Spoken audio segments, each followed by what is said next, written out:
Hello there, Pursuing Freedom friends. This is your host, Erin Bradley, and I'm so excited for you to be here today with me and my new friend, Alexis Morgan. Holy cow, we are going to nerd out real hard here, guys. I was the keynote speaker at a women's real estate investing summit a couple weeks ago, as I'm recording this in Florida, and it was a large room full of aspiring and active female real estate investors, both residential and commercial. And there were creative financing strategies and tax strategies and legal strategies and all these different things. And I was this one of the speakers, but I was there like a sponge, just soaking up all the information. And it's funny because whenever I meet people that are in the creative financing world of real estate, it's always so mind blowing to me because if you've been listening to the podcast for a long time, you know that I came up in the residential mortgage space and it's very cookie cutter and very, in the box and strict and very specific guidelines. And so as I started to become a real estate investor and started learning about different ways to finance different types of projects, my mind just became blown. And I wanted to bring Alexis on here for a number of reasons because there's so many different topics that we're going to speak to today that we're passionate about here at Pursuing Freedom. And, the biggest thing is lifestyle design. Like, what is freedom really? You don't feel free when you don't know where your next paycheck is coming from. You don't feel free when you're earning lots of money, but you have no time freedom. And so we talk a lot here about, mindset, strategy, systems, and leverage, like having support. And when we get into why Alexis is fascinating, not just because of her brilliance, you will understand why I was begging her to please hurry up and get here on the show and share her story because she just embodies everything that Pursuing Freedom is. And I'll let her share the rest of the intro here because I don't want to take all the words from you, but she is the founder of Peach State Capital and she's a private money lender specializing in providing the financing and in some cases the rehab financing for single family residents, fix and flips. And if you are a real estate agent listening to this, she's a great resource to have in your back pocket. If you are a traditional mortgage lender who cannot finance these types of deals, she's another great resource to have in your back pocket so you can do the refinance after they flip the property if it's a burr, all that kind of stuff. So, with no further ado, Alexis, I'm going to let you share a little of your backstory. Love And it. I would love if you can kind of start with your age, because I think that if people were to just listen to you like I Yeah. do, I would think, oh, this woman is obviously, 40, 50 years, 500 years old. I jokingly said to Alexis that she's lived so many lives already, but that's not really the case. So let's just start there so we can really paint the picture here of what a badass you are, and then we're going to go from there. Wow. Thank you so much for having me on, Erin. This is so exciting, and that's hilarious that about the age thing. But yeah, I'm 22 now. I started in real estate when I was 18, and even winding back before then, if you really want the origin story, the truth is that, no one in my family was really in real estate. I was on a total normal trajectory. I was a good kid in school, got great grades. I was going to study to be an engineer and I was gonna, have a great job just like everyone else. Like that is the dream that I feel like is sold to us as you're coming up in the US. It's the American dream. But then I read a book that changed my life forever. And the interesting thing about growing and being an entrepreneur and continuing to evolve is that I feel like once you see certain things, you can't unsee it. Once you've heard certain things, you can't unhear that. You can't, once you get exposed, you can't pretend like you don't know. And so this book, when I say it changed my life, it wasn't only the book that made me who I am today, but the book was the door being cracked open to this other reality that I didn't even know existed. And after I read it, I had to fall down that rabbit hole. I wanted to know more about investing. I wanted to know more about real estate. I wanted to know more about becoming my best self. And so that really kicked off my journey. I was 16 years old the summer before my senior year, and I read Think and Grow Rich by Napoleon Hill. And that book, after I read it front to back, one sitting, and then I read it again. And I was like, oh my God, like I can control my life by thinking, That was a new concept to me. I had done meditations. I was always a big journal type of person. but I didn't necessarily understand that I could create, a reality for myself by meditating on what I wanted to happen rather than someone saying, this is what your life should look like. This is the operating system I was in really before 16 is this is what your life should look like. And of course, you can sprinkle in some of your own desires, where you want to live, maybe what career you want to be doing. There's little things, but when I read this book, I was like, no, no, no, screw all that. I can create whatever I want from scratch. Like, I don't need someone else's framework laid over what my life is supposed to look like. So that book really kicked me off. And after that, I jumped headfirst into what is like personal development, considered personal development today. And that led me down the path of investing because a lot of it runs parallel to building wealth. So Read Rich Dad Poor Dad, I was a big reader. I still am a big reader. And yeah, I mean, I was a senior in high school jumping into this sort of non-traditional education when prior to this I was just gun-ho on going to the best schools in the country and having sort of the best job title that I could have. So it was a complete change in direction for sure. So I was lucky enough to meet your amazing mom at the conference as well, but I don't think I asked if you have siblings. Yes, yes. I have an older brother. He's 1 year older than me, and I have a younger sister who's 4 years younger than me. So I'm in the middle. Okay, so you've got your older brother who I suspect was following his path, and then here comes Alexis, ready to just crack the mold wide open. Yep. I want to know, I really want to, I want to be at the dinner table right now, like as you start having these conversations with your parents, because, or with your mom, I know, because I don't know, you didn't end up going to college, or did you start college? So I read all this stuff, and here's the interesting thing: the human mind also doubts itself. Like, I read all of it, I saw it, I was like, holy cow. But it took me almost 2 years before I really had the confidence to take action on it. So I was consuming, consuming, consuming. I got a scholarship after the end of my senior year to go to engineering school at Georgia Tech here in Atlanta. I was like, for 12 years, I've been saying, this is what I'm going to do. Am I really going to throw that away? Like, do I really know that the stuff works in this book? I mean, no one around me is living this lifestyle that I'm reading about? So I went to school. I immediately knew that I was not meant to be there. After getting exposed to what I was exposed to, I mean, I was like, this can't be it. This can't be the dream that I'm supposed to be living in. Going to these classes, walking this campus, it didn't feel real. It didn't feel right. And it took me 7 months of being in school, which on the grand scheme of things is not a long time, but day in and day out, it felt like eternity. It took me 7 months of going to these classes, being kind of miserable, trying to figure out. I read that I could do this, this, and this. I don't understand how this class or this degree is going to get me to this lifestyle that I'm trying to create. I was just constantly doing the math every day, and it wasn't adding up.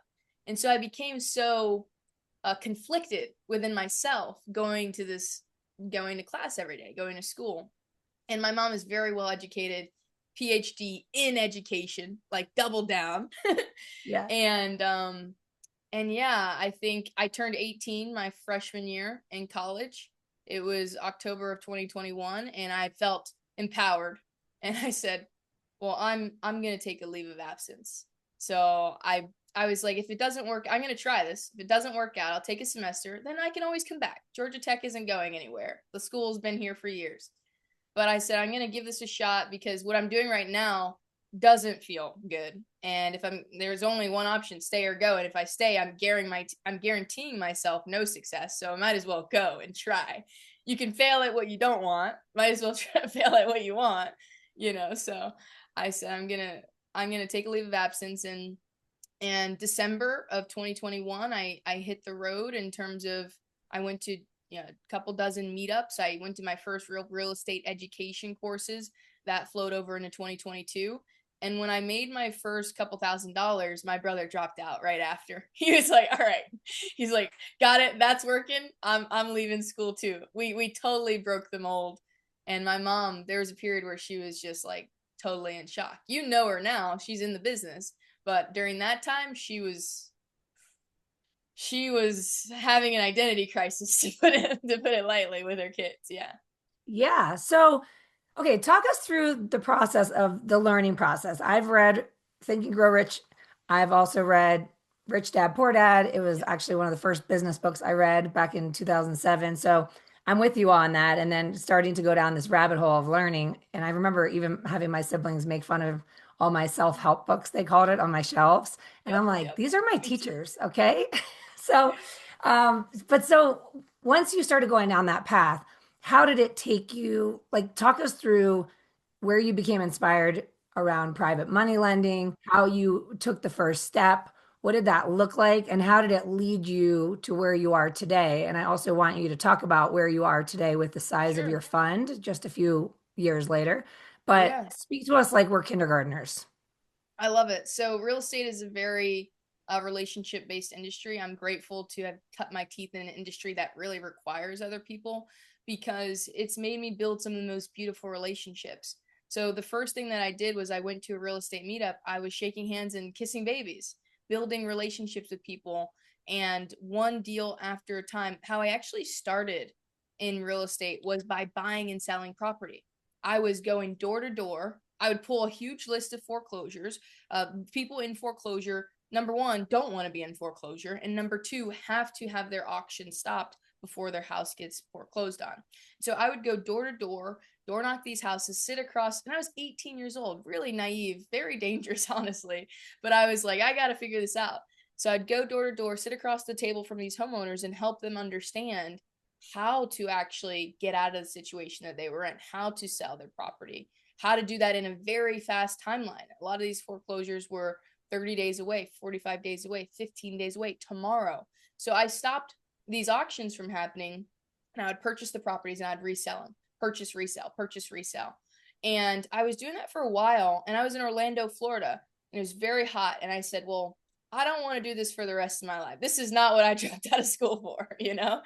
How can I build a business that actually scales? I was thinking about scalability from the very beginning because my why, I had a huge whiteboard on my wall when I was 18. My why was to elevate the hearts and minds of entrepreneurs by educating them and providing opportunity for them. And I was just thinking, basically, it's never really been about how much money am I making. And I was like, I don't know how I'm accomplishing that door knocking these houses. I was making great money, but I was thinking about scalability for that reason. I wanted to reach more people. So I started looking at all these other opportunities to get involved in the real estate rather than just buying and selling like a fix and flipper. And that's when I discovered private money lending. I talked to people who were in multifamily. I talked to developers. I started to talk to my entire network, my entire relationships. And the people who had the most leverage getting the most amount of revenue with the least amount of stress, work, I would say, sort of time consumption of time were the lenders. And so I said, okay, I want to double down on lending. And then I bought a few courses. I got a mentor and I started my first fund, which was a debt fund loaning on single family houses here in Atlanta. When you talk about when you were stopping the houses from foreclosure and you're knocking on the doors, and of course the first thing I thought was that sounds incredibly dangerous. Yep. But I also like I love that. I love the naivety of it. Just like, I know, right? It's like, I guess. but but what did it look like for you to say, okay, we're gonna grow this fund? Mhm. Did you immediately start reaching out to people in your network and raising the capital to create the Yes. fund? Yes. So I hire mentors for everything. I think if someone's already figured out how to do what I'm trying to do, you can get money back, you can't get time back. And so I am very, very bullish on spending whatever it costs to get around people who know how to do it. So the first fund that I launched, I paid a coach around $30,000 and I had made this money from doing this hard work of door knocking, right? I paid a coach 30 grand to teach me how to set up a fund, how to raise money, how to talk to investors. And I still hit my head. I still ran into walls. I still failed, but I had a little bit of a framework on how to do it correctly. And so, yeah, I had built this real estate network for 2 years, just providing value, telling people what I'm doing, showcasing my deal flow. I'm really, really, really big on social media. And so I had built this network and built trust and built a reputation of good communication, performance, I'm able to underwrite and value property correctly. I built that for 2 years, and then and only then I started reaching out to the people who I had already known, people who would watch my stuff online, and I said, "Hey, I have this opportunity to come in loan and get a return on your capital. You would be completely passive. I'll do all the work. Is that something that you would want to be interested in?" And that's when I got my first no's. Then I refined, and then I got some yeses. And I started raising the fund. And throughout 2023, 2024, and very beginning of 2025, before I launched this next fund, we deployed $45 million into these single family loans and delivered double digits for our investors. Wow. So we've had some guests on the show talking about this type of fund, and I'm not sure that everyone listening has heard that or understands what it looks like to be a truly passive investor in Yeah, a private money lending type of business like this. So can you talk us through the sure. logistics of that?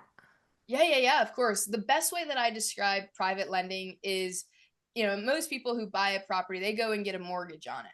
And their mortgage company loans them money for 30 years at a time, and you literally don't talk to them, right? You don't call them when your toilet's leaking. You don't call them when you need a new roof or new HVAC. You just pay the mortgage.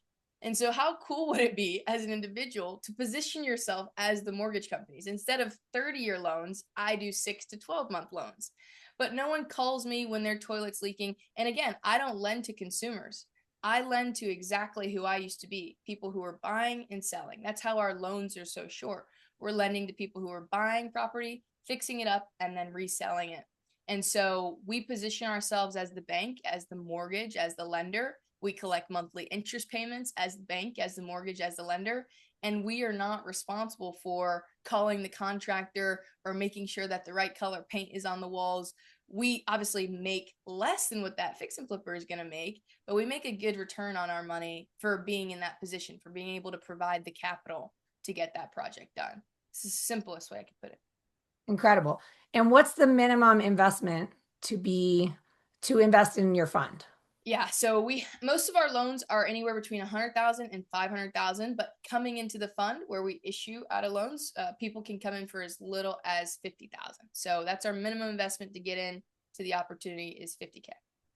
And then is the return for the investor paid out at the end when the resale happens or on a monthly basis? This is one of my favorite things about lending that I love that you asked. We pay monthly. We collect monthly and we pay monthly.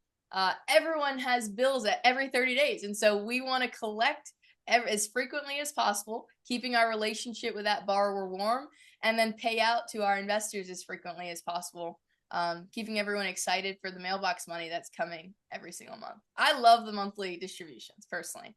I really, one day I likely will, but I cannot imagine investing in something and having to wait 10 years to see that principal come back. I'm so used to very high liquidity investments.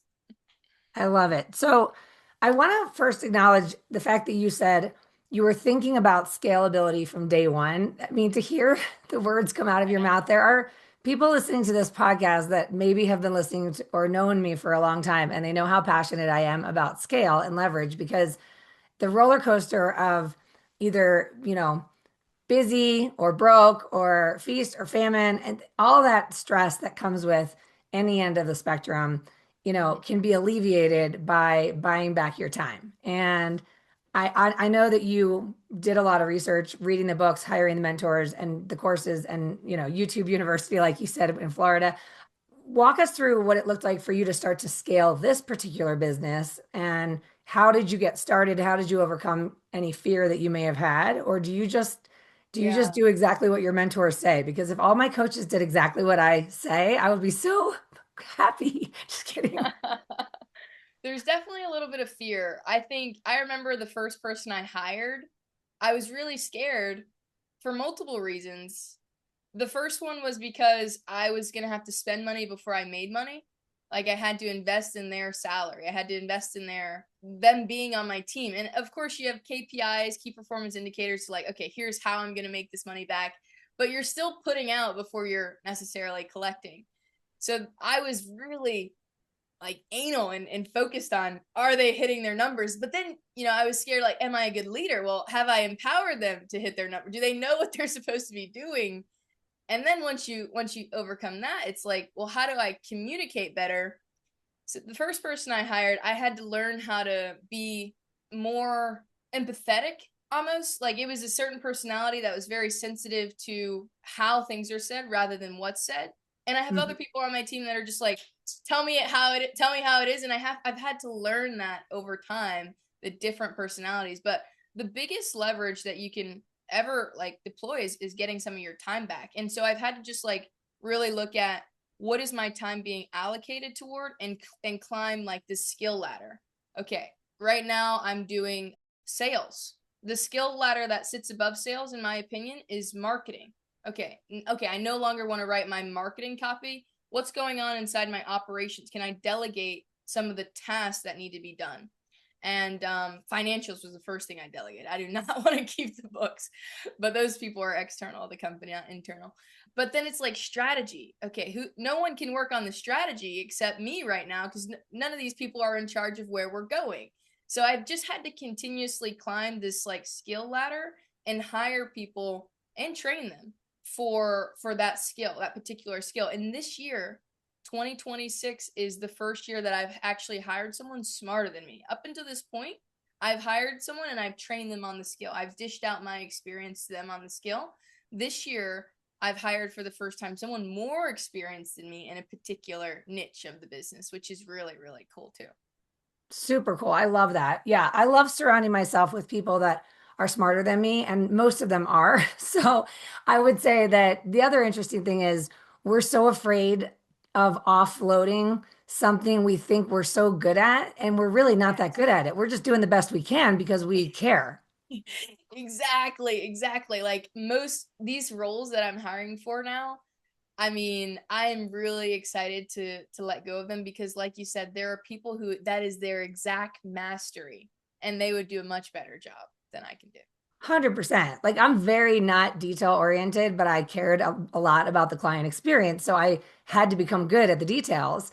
And then I hired people that were amazing at details, and they took what I thought was good and made it 100 times better. And I was like, wow, okay, I was my own bottleneck for like way too long. So Yeah. incredible. Okay, so I want to bring this full circle because I'm curious, how do your clients find you? And do you find that real estate professionals do end up being a good referral source for you? Because I always bring this back to like, let's say I'm listening and I'm trying to grow my business.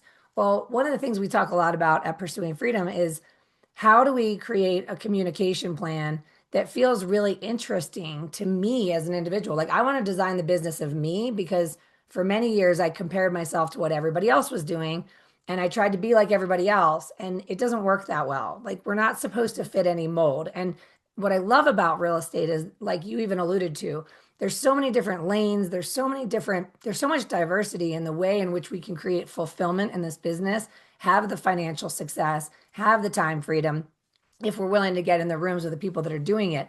And something where my brain goes with all of this is I am a real estate investor and I loved real estate investing. And because I was learning about real estate investing, I wanted to teach my clients about it. And I would imagine that if I had met you when I was still in the mortgage business, I would want to call everyone I know and say, did you know that you can get into this? Because there's ways Yes. to do it. And I might not be the resource, but I have the resource. I've always built businesses by being the person that, if you're in my community or in my, database, if you will, it's not just whatever service you're going to get from me, it's the network you're going to get access to. So I used to love to promote other service providers back to my database. And if I was a real estate agent or mortgage lender listening to this, like maybe my brain is turning on, hey, I want to maybe be an investor and get that passive income. But there's also a piece of me that would be like, man, who do I know in my network? What real estate investors do I know? And do they even know that this is an option? And I would use this topic as a conversation starter to say, I just heard this girl on a podcast. Like, this is so Yes. fascinating. I'm going to send you the podcast. Like, I would take this interview and I would share it out as a way to communicate value. And so I Absolutely. want to sort of share that with the listeners to say there's a lot of takeaways here from Alexis. Okay. We've got the mindset piece. We've got she invests in herself and in her learning. She said, I'd rather put myself in the room with mentors and learn from their mistakes because I can get my money back from that investment, but I can't get the time back from making the same mistakes that they've already made, right? Like there's so much wisdom in you and then the scalability factor. I mean, all of this is all transferable in my opinion to everyone listening. And I'm just kind of curious, do you find real estate agents, lenders and other investors to be the Yes. ideal referral source for you? Absolutely. I mean, there's so many people in real estate that don't know that they can be a private lender on real estate. Realtors, mortgage brokers, you're breathing it every day. And people think the only way to invest in real estate is to start buying and be a landlord. No, no, no, no, no. Absolutely. You can position yourself as the bank, and those people typically love actually private lending because it's the most passive position. Your private lender is not calling the contractors, calling the buyers, writing up contracts. You one of my favorite things about lending too is that when you purchase property and you put tenants in it, you are making a projection of what you think you're going to make. Whereas when you're lending, you have a contractual ROI before that money leaves your account. You know exactly what you're going to make. So, yeah, of course, real estate professionals who already are in the space tend to love it because they understand right away. They understand the business right away, and it's so easy for them to conceptualize and jump in for sure. I'm curious also from a geographic perspective. I know a lot of fix and flippers are still doing it in certain regions of the country where you can still find a property for $100,000 or even Yeah. less. Where I live in the mountains of Colorado, I don't know what you could buy for that for that number, but I'm just kind of curious. Do you find that the money is being deployed in certain geographic regions? Yeah, it's a great question. So fix and flips are happening everywhere, without a doubt, no matter if you're in the most expensive market like California or a very cheap market like Indiana. They're everywhere. Where I've focused geographically is in states, specifically the Southeast, where the foreclosure process is quick. You only have one worst case scenario when lending, and that is that your borrower defaults on the loan. It happens. If you do enough loans, you're going to get a default. What happens when a default happens is you have to foreclose.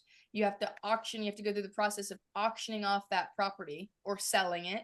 And in some states, that could take a year or more. In others, it takes 30 to 60 days. So I focus on the states that it takes 30 to 60 days, regardless of like the sales price of the home or the amount of the loan. I typically focus on the lending laws and are they favorable if I need to take back property? Can we get rid of it very quickly? Do you have a waiting list for your investors, or do you have, I mean, talk to me about your own personal lead flow as it relates to the people that you invest in. And do you find that once you have, a loyal client, then you end up doing a concentration of loans for certain investors that do a lot of fix and flips, kind of talk Yes. us through that little side of the business. Yeah, so we're always generating leads. A lot of our client network on the borrower side comes through referrals because we're fast, right? The biggest thing on this type of product, the loans that we do, is that there's so much time with traditional lenders or hard money lenders to actually fund. We can fund within 4 or 5 days, which is very quick in our industry. So people refer us business because we're fast. And then, like you said, once we have a client and we've done one loan with them, they'll come back for another one. And a lot of our fix and flippers are doing 3 or 4 of these a month. So we build a relationship with that one person. They invite their buddy or they invite their friend, and we get their business as well. And that's how we grow. On the investor side, a lot of it actually comes from online education. So I'm very big on social media. Like I mentioned, I'm on all the platforms at Alexis Morgan Invest. And we do a ton of education for people who are aspiring private lenders or current private lenders on how to protect yourself, how to scale, paperwork. The biggest thing in our industry is underwriting and paperwork. You have to be able to evaluate property and you have to be able to protect yourself in legal structures. So I do a ton of education on those two. And then people will typically say, hey, I'm looking to get into some deals. I'm looking to understand how to invest. And then we have a conversation from there. Okay, I love it. So if someone wants to get in touch with you, maybe we should look at this through two different lenses. So if someone wanted to refer you as a private money lender to a friend, a client, a fix and flipper, what would be the best way to reach you? And is that the same if they're curious about investing with you passively, Yeah. like into the fund? Yeah, both great questions. So anything ever you guys listening can always find on my website, which is peachstatecapital.com. But if you want to put someone in touch with me directly, both on the website, you can find education, you can find info about investing, you could find a borrower if you have a borrower who wants to put a request in for financing, all of that's there. But if you want to get in touch with me directly, it's Alexis at peachstatecapital.com. That's my main email. So you'll reach me directly and we can chat and have a conversation. As I said earlier, we were going to nerd out, and we have. I could keep We going. I could nerd out with you for hours. We did spend hours together yes. in Florida because I basically cornered Alexis and was like, "I'm obsessed with you." I think I said, "Is it too soon to say I love you?" Never too soon. Never too soon. So good. Oh my gosh. I respect you so much and I'm so inspired by you and I I just want to be in your orbit. I just your energy is so magnetic and your brilliance is just so fascinating and you're just I love it. It's contagious. So I'm sure that everybody listening is going to want to search you up and find you and follow you and you mentioned that you're on all the platforms that Alexis Morgan invests. Yes, yes. All the platforms, as many as you can find. And thank you, Erin. It means a lot. I'm so grateful to call you a friend. I'm glad we met at the event as well. This is so good. To all my friends listening, what did you think? I have to know. You've got to please send a DM to Alexis and to me if you had a takeaway, an aha, or if you just want to be like, holy shit, she's amazing. We want to hear it. Okay. And by the way, please share this with somebody that you care about because there were so many golden nuggets in this conversation that I feel like I'm over here nerding out, learning and taking pages of notes. And my wheels are turning, and I'm sure you are too if you're listening. So please share this with somebody. If you found this valuable, please leave that 5-star review because if you haven't done that yet, you know it helps us continue to attract these amazing guests like Alexis and help this content get found so more people can build a life you don't need a vacation from. As always, I love you, I appreciate you, and we'll see you next time.